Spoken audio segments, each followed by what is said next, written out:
So with this problem here, the idea here is you're trying to determine, come up with a predetermined overhead rate as a way to allocate your overhead.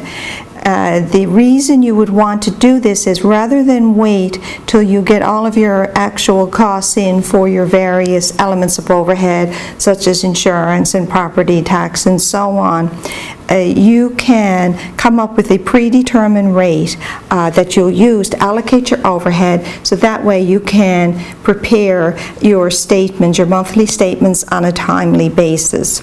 So what we're doing here is we are looking at a way to calculate your so you have, based on your previous experience, you expect the overhead to be in the vicinity of about $60,000. So that's what you are looking at. It's the information you're given in the book.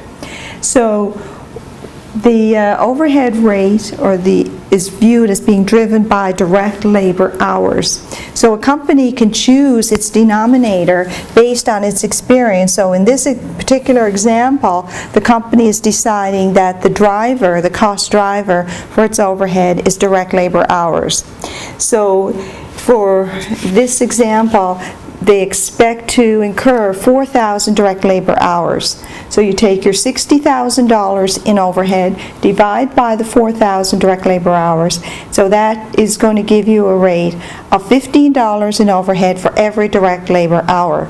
So when you're keeping track of the cost of your job or your product, what you're doing here is every time you spend an hour in labor, you're going to add $15 in overhead.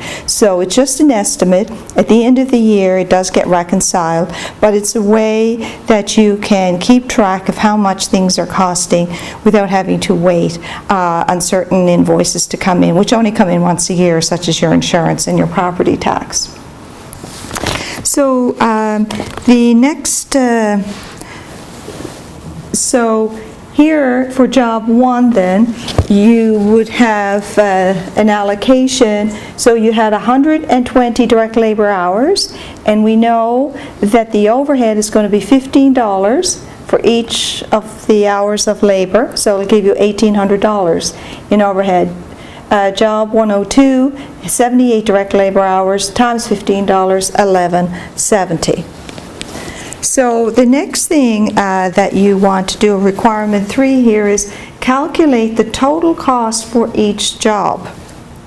So here, direct materials, you're given that in the book, in the problem, the 17,000, the 12,000. The direct labor hours, we're going to calculate those. You're given the number of hours and you're given the rate per hour. So just multiply those two out. So 120 times 22 equals 2640 and so on. Then the overhead rate that we just calculated up here, you're going to put in your overhead for each of these jobs. So the three components, the three cost components of each job is materials, labor, and overhead.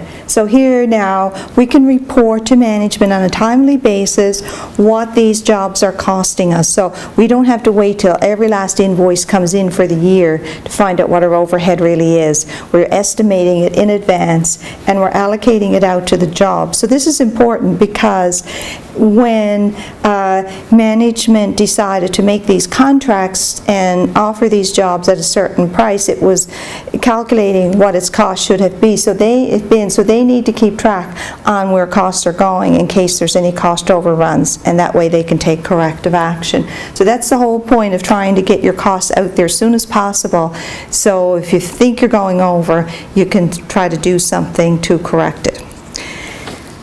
So that's requirement number 3, and that ends the debrief for 3-17.